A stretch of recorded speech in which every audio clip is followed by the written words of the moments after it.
우리 전 평론가가 조금 전에 장외투쟁 얘기를 하셨는데 민주당에서 이런 목소리가 나왔습니다. 한번 들어보시죠. 이게 우리 힘으로 이 국면을 뚫고 나기 어려워 심각한 야당 탄압 국면이거든요. 예. 아주 무도해요. 오로지 민주당만 지금 때려잡는 격 아니겠습니까? 저희들 공산당입니까? 예. 민주당을 비리 정당 이미지로 몰고 가려는 것이거든요. 네. 거기 이제 핵심적으로 이재명 대표를 포함하고 있는 것이죠. 그래서 우리는 이제 야당다운 선명한 야당의 깃불을 높이 들어야 된다. 네. 당이 의결을 통해서 뭐 전면적으로 나가는 건 처음이네요. 몇 분이나 가세요, 토요일에는? 다 가죠. 지역위원회에서도 뭐 많이 오는 분위기니까 일정이 있어도 다 이제 열일 제껴놓고 오셔야지 뭐 아, 그 정도 많이 오실 분위기입니까? 겁니다. 자, 이재명 대표도 소셜미디어에 뭔가 참여 독려를 좀 하고 있는 모습이 보입니다. 한번 보여주실 수 있으실까요? 자, 이재명 대표의 소셜미디어. 윤석열 정권 민생 파탄 검사 독재 지나갔네요. 예. 국민 보고 대회를 저렇게 규탄 대회 저 포스터를 올리면서 참여를 이재명 대표가 본인 스스로 소셜 미디어에 올리면서 참여 독려를 하고 있는 모습이 있습니다. 어떻습니까? 서정옥 변호사님, 모레로 다가왔습니다. 오후 3시 30분부터 시작이 된다고 하네요. 예, 장외투쟁. 뭐 제가 이제 그 87년 이후에 수많은 이제 그 장외 집회를 봤는데 예. 이번 같은 집회는 이게 두 가지 특이한 처음 보는 게 특징이 있어요. 뭔 특징이 있습니까? 첫째는 이제 그 국회의 압도적인 다수당이 국회를 버리고 장외로 나간다. 저 처음 봅니다.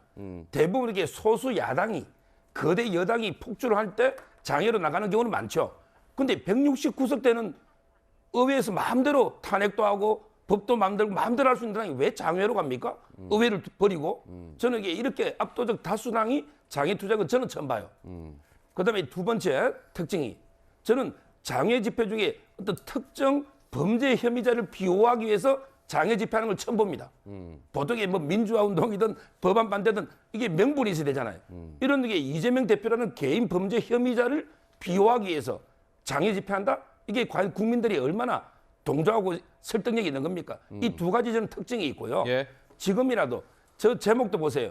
앞부분에 민생 파탄은 그냥 형식적으로 연한 거고 검사 실제로 독재? 이게 검사 독재 아닙니까? 예. 저 앵커님도 알다시피 검사가 독재하는데 어떻게 피해자가 난 몇 월 며칠 토요일 내 마음대로 갈게 이렇게 할 수 있습니까? 독재를 하는데 또는 이게 검사가 독재를 하는데 어떻게 의회에서 압도적인 다수로 그 체포동의안을 부결시킬 수 있습니까? 알겠습니다. 또는 이게 검사가 독재하는 게 아니고 판사가 영장을 발부하지 않습니까? 저는 그러고 이게 검사 독재 하는데 어떻게 검사 이름들을 마음대로 해놓고 조리 돌리면서 공격합니까? 이게 말도 안 되는 프레임으로 봐요. 알겠습니다. 예. 그런데 이재명 대표가 뭐 주도하는 건 아닙니다만 민주당이 저렇게 장외로 가는 것은 좀 불가피한 측면도 있다. 이렇게 해석할 수 있을 것 같습니다. 불가피한 측면도 있다. 네, 왜냐하면 국회의원 169명이 지금 다 단속이 안 되는 겁니다. 그러니까 이 지금 이 표결에서도 체포동의안이 가결되면 어떡하나 이런 얘기가 당 지도부에서 나올 정도로 민주당이 지금 이재명 대표를 중심으로 똘똘 뭉쳐있다 이렇게 보기 어렵거든요. 그러다 보니까 민주당 내 반란표가 혹시라도 드러나면 안 되기 때문에 어떻게 보면 이제 내부 단속을 해야 되는데 내부 단속을 할 수 있는 것은 장외 집회를 열어서 각 지역 또는 각 그 당원 협의회별로 얼마나 많이 참여했는지 이걸 체크해서 내년 총선 공천에 반영하겠다. 이렇게 한다라면 원튼 원치 않든 자신이 당 그 지역 맡고 있는 책임 지역을 얼마든지 통제하고 얼마든지 인력을 동원할 수 있다는 걸 보여줘야만 내년 총선에 유리해지기 때문에 예. 어떻게 보면 이재명 대표로서는 당 대표로서 공천권을 확실히 그립을 강하게 쥐는 수단으로 저런 장외 투쟁을 활용하고 있는 것이다. 뭐 이렇게 볼 수도 있을 것 같습니다. 예. 전 평론가 한 말씀 하시겠어요? 예, 민주당이 국회를 버렸다는 건 너무 과한 표현이시죠. 만약에 지금 상임위 활동도 안 하고 여당이 협상하자 그러는데 협상 파탄 놓고 장외투쟁만 한 경우에만 그런 것이고요. 민주당은 오히려 지금 빨리 국회 열자라고 여러 번 촉구를 했습니다. 그리고 민생 파탄이란 말, 저 말에 지금 공감하지 않을 국민들이 몇 명이나 있겠습니까? 지금 무역 적자 최대. 난방비 오르고 가스비 오르고 관리비 오르고 심지어 순댓국집에서 순댓국 끓이기 무섭다는 말 나는 이 점에 있어서는 현 정부가 부정하기 어렵다고 보고요. 예. 세 번째로 국회 정말 중요합니다. 집권 여당 지금 난짐 씨랑 누가 더 친하냐? 대통령이랑 밥 몇 번 먹었다 이런 얘기 하지 마시고 너무 야당 대표 비판하는데 너무 많은 그 에너지 쓰지 마시고 민생 살리는 데 좀 집중해 주셨으면 합니다. 근데 좀 아쉬운 예. 것은요. 이렇게 민주당이 지금 169석 가지고 있지 않습니까? 지금 우리 많은 국민들이 원하고 있는 노동개혁, 교육개혁, 연금개혁, 윤석열 대통령이 얘기를 했지만 실제로 그걸 입법으로 뒷받침할 수 있는 힘을 가지고 있는 것은 더불어민주당입니다. 어떤 노동개혁이 필요한지, 어떤 교육개혁이 필요한지, 연금개혁하려면 어떻게 하는 것이 좋은지 민주당이 앞장서서 새로운 대안을 내놓고 그걸 법안으로 만들어서 과반 넘으니까 통과시키시는, 그래서 국민이 원하는 이 정치개혁, 제도개혁 예. 이걸 하시는 것이 더 많은 국민의 알겠습니다. 민심을 얻는 길이 예. 아닌가 제가 생각합니다. 잠깐 한 말씀만 잠깐 저희 붙일게요. 국민의힘 얘기도 해야 되는데. 아니, 저는 발언을 좀 안 했으니까. 예, 하시죠. 예. 예.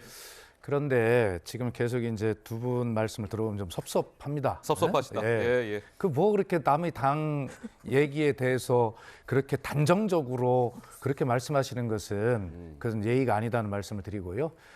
저희 당 입장 전년 평론가 잘 말씀드렸으니까 했고, 그다음에 이 1월에 저희가 국회를 열자고 했을 때 방탄이다라고 응하지 않은 건 국민의힘이죠. 2월 임시국회도 방탄이라고 계속 얘기하고 있어요. 네. 왜 방탄입니까? 그 국회 끝나면 얼마든지 체포영장 다시 청구할 수 있고 다시 할 수 있어요, 전부. 국회가 열면 거기서 민생 논의하고 그다음에 거기서 설사 체포동의안이 부결된다 하더라도 예. 욕은 저희가 먹죠. 그리고 그 국회 끝나면 다시 검찰이 영장 재청구할 수 있지 않습니까? 그 자체로 끝나는 게 아니잖아요. 예. 그런데 계속해서 국회 열자고 하면 이것은 이재명 방탄이야 라고 민생에 응하지 않고 있는 것은 국민의 힘입니다. 예, 알겠습니다.